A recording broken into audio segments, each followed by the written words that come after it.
Welcome to 102. In this video, we will go over editing records, sending emails, and setting events. Make sure this is a quality prospect or lead to work before sending information. It is your responsibility to make sure you're sending to the right prospects. Speak to your director on recommendations of who to avoid. Couple of examples. If you are speaking to a lead that is an electrical device manufacturer, he may want to offer a contract to us for making devices and waste the time of the consultants to pitch the company we represent, the iMachine, on his own services and not seriously consider investing. Let's say you're speaking to a John Doe, and he owns a company called John Doe Consulting. We want to know exactly what that company consults before sending information. For all we know, that could be a medical device consulting company looking for new technology. Even though our patents protect us, who wants to waste the time showing someone with intentions other than investing? Let's say the lead has a debilitating eye condition.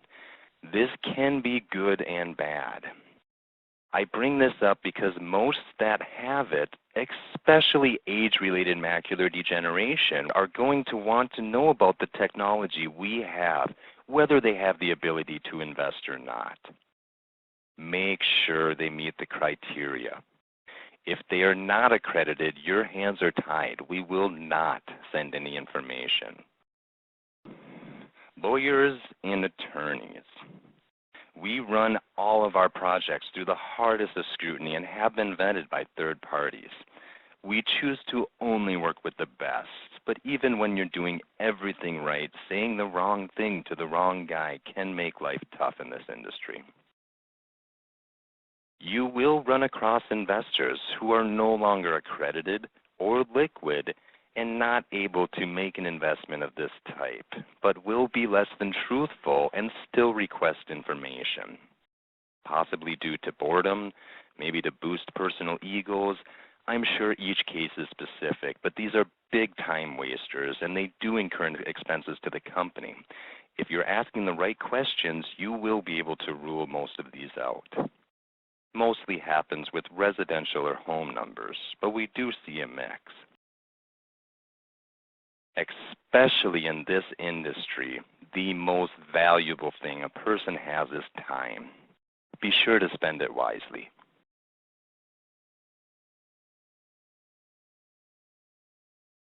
Now, after speaking with a lead, you need to update the information for that lead in the system and send them introductory information on the current project, also your direct contact information.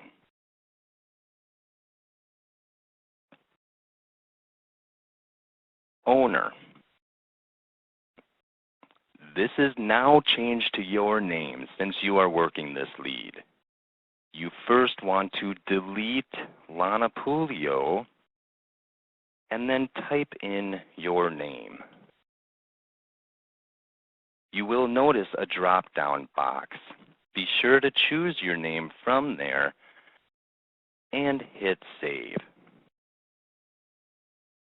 It will revert back to the original owner if you do not hit save. Even if you type your name in exactly like it is in the box and hit save, it will not make the change unless you choose your name from the drop-down box.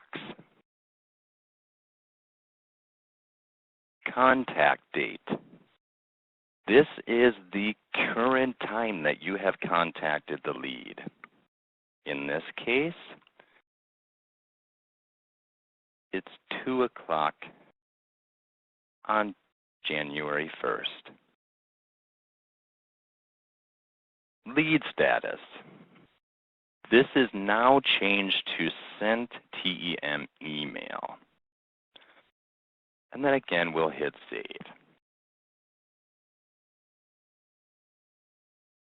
Lead source is not changed.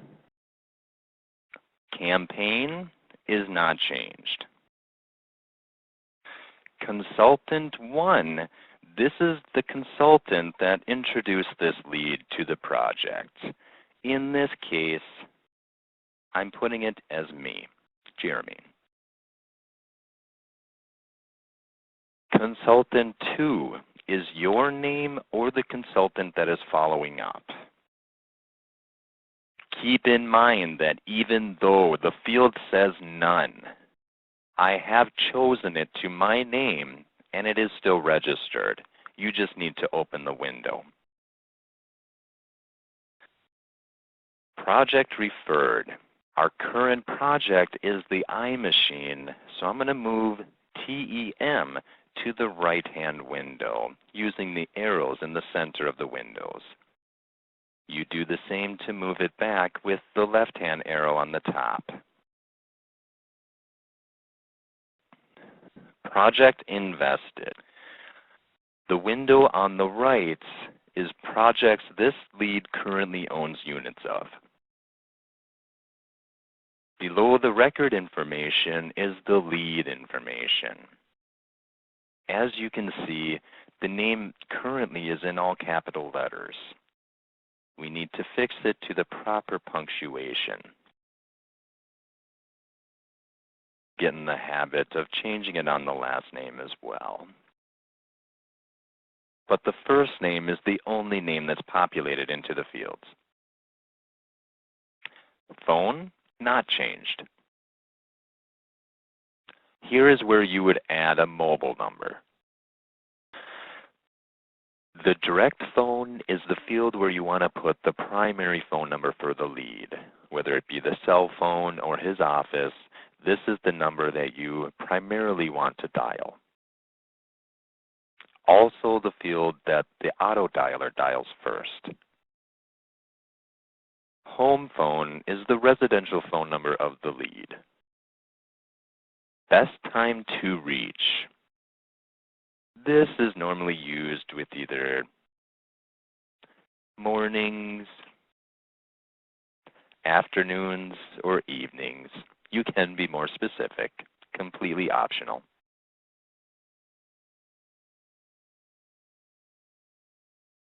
Email. This is where you would put the lead's email address. Be sure to only put one email in this field or it won't send to any. Email. This is where the lead's email address goes.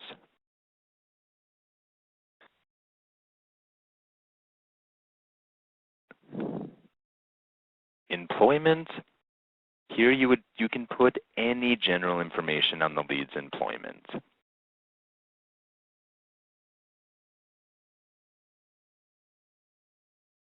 Type of business. In this case, as you can see, the lead owns a consulting company. I would want to put information on what that company consults here.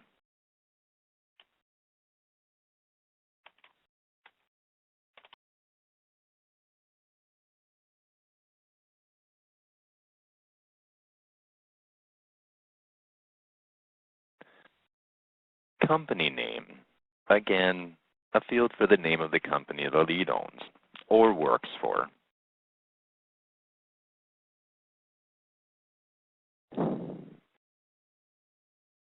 Personality style.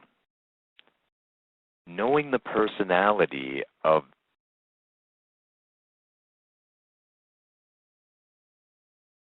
personality style.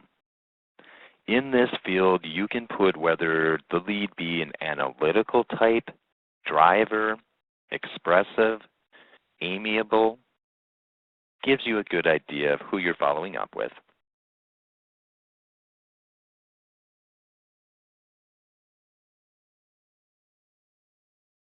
Current project shown. This is the current project this lead is being shown.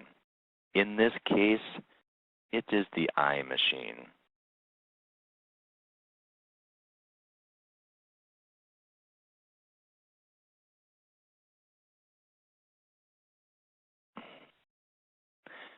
Personality style.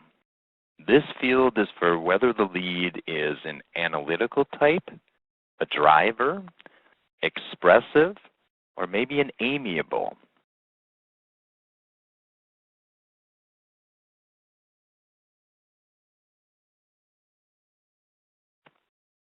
This field very simply is for the lead's age.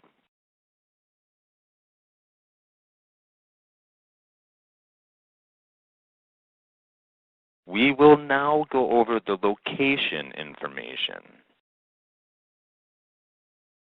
As you see at the bottom of the location information, the first field that we will input information to would be the Zillow. This is for residential or commercial home value. Zillow is a very popular site for pulling residential home values. The Zillow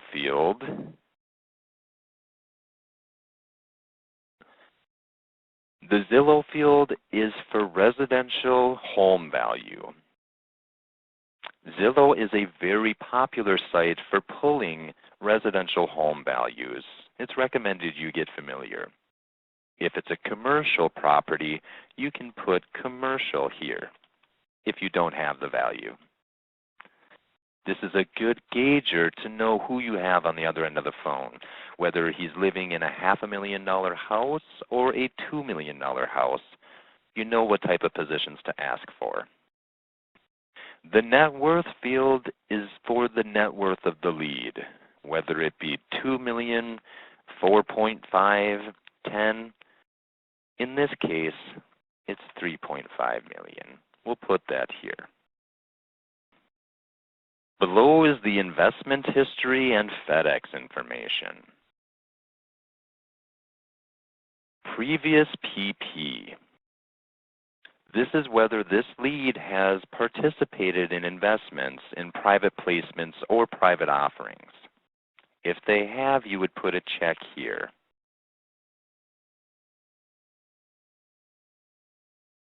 Along with what kind, whether it be oil and gas, movie, technology. Be specific. Most common is oil and gas. Liquid amount is the amount that this lead is currently liquid. The lead's current liquidity goes here. In this case, it's 100,000. Package sent. This is checked off only when the actual physical package is sent off. As you can see directly below, there's an outgoing FedEx and a return FedEx. In the case that we send this lead a physical package, the outgoing FedEx number is the tracking number of the package, and the return FedEx is the return tracking number for the self-addressed envelope that we send along with the package for that lead to send their documents back. I am going to go ahead and go back up and hit save. It's a good idea to save your work frequently when you're working on a record. Questions asked. Here is where you would put any questions that were asked by the lead. Here is the Add Note button. What this does is pulls up a window for you to put notes into the description field. When you type your notes here, they are time-stamped and placed in the description field. As you can see, it's today's date, the current time, and there's my note. The description field itself is where you will keep all general notes and information on conversations moving forward. Again, be sure to use the Add Note button. All of this information below is administrative. Once this lead becomes an owner of one of our projects, the administrative department will update these fields.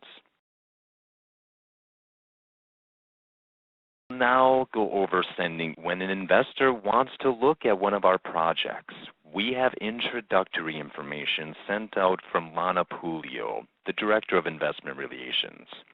We manually send the information, but it all comes from Lana's email address of lana@theimachine.com. The only email that comes from our personal email address is the consultant contact information, which comes from and shows a return address of your personal workspace email, your first letter of your first name, last name, at accreditedig.com. That information can be found in your new consultant information, document 100. Initially, we send out two emails, the iMachine intro and the consultant contact information. Once you have updated all of the fields on the page, be sure you hit save.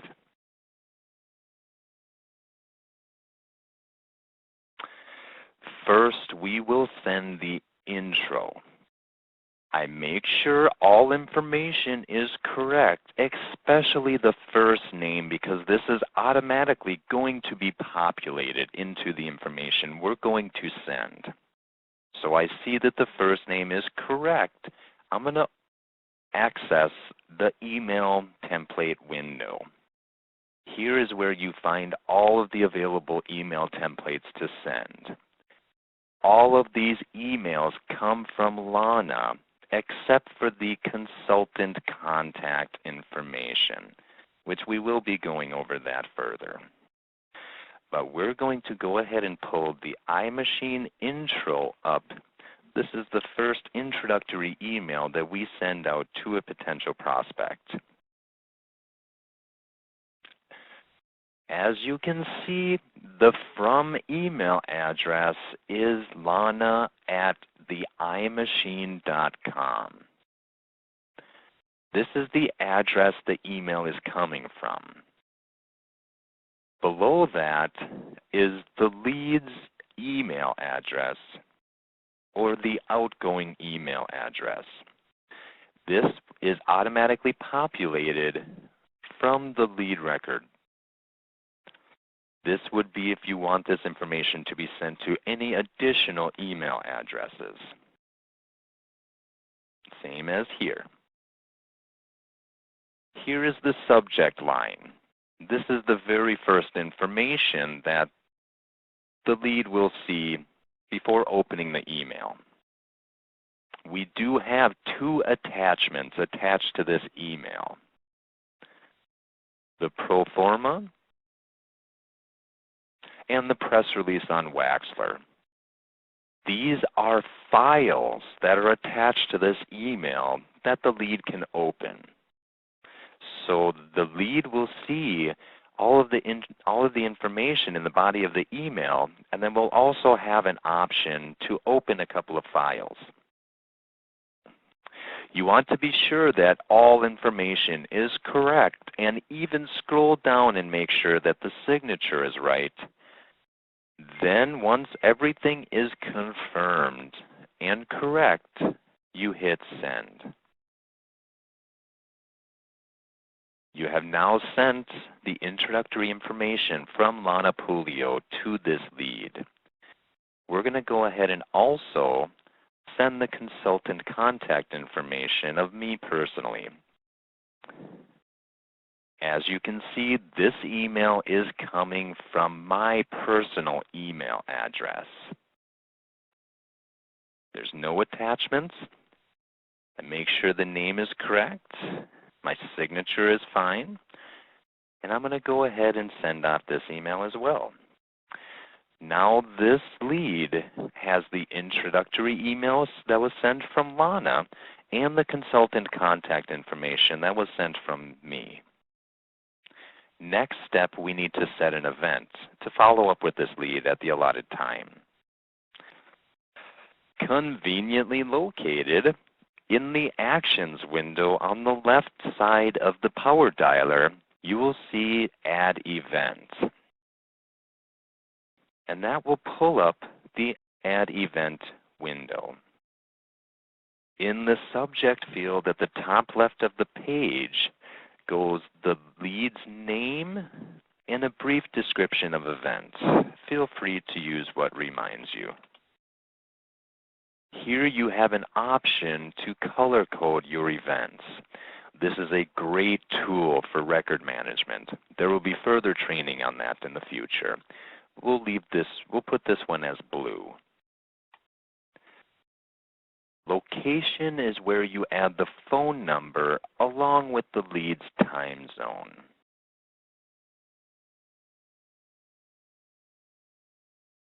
In the Assign To field, be sure to put the name of the consultant, whether it be your own or another's, and allow it to drop down and choose the name to confirm, or it will not be properly set, just like changing ownership in the previous training.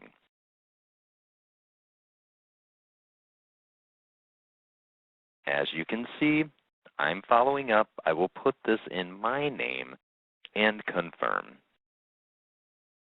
This is the record information that this event is being set to. The date is where you'll choose the day of the event. I'm going to set this for Monday, and we're going to put it as 2 o'clock. Choose the day and the time. I'm going with Monday at 2 o'clock. Do not need to make any changes to duration. Type and status are not required. Comments field is normally where you would copy and paste the original notes from the initial call, or any notes moving forward. This field is optional as well. Use it to your advantage. Disregard max attendees. Now the Remind Attendees field, this is currently set at no reminder. If you would like, you can set the system to send you an email to your personal email 10 minutes before the allotted appointment. The Remind Attendees default is set at no reminder. What this will do, if you would like, it can send you an email to your workspace email before the appointment to remind you. If you want to, you can go ahead and set it at email and then set the reminder however early you want to be reminded of the appointment. The default is set at 10 minutes. Until you are familiar and comfortable with the CRM and the power dialer, you need to keep your own outside calendar. Whether it be paper, electronic, we recommend using Google Calendar because that does also sync up with your workspace email. Completely optional, but it is your responsibility to hold your appointments. Okay, then you scroll all the way down to the bottom and hit Save.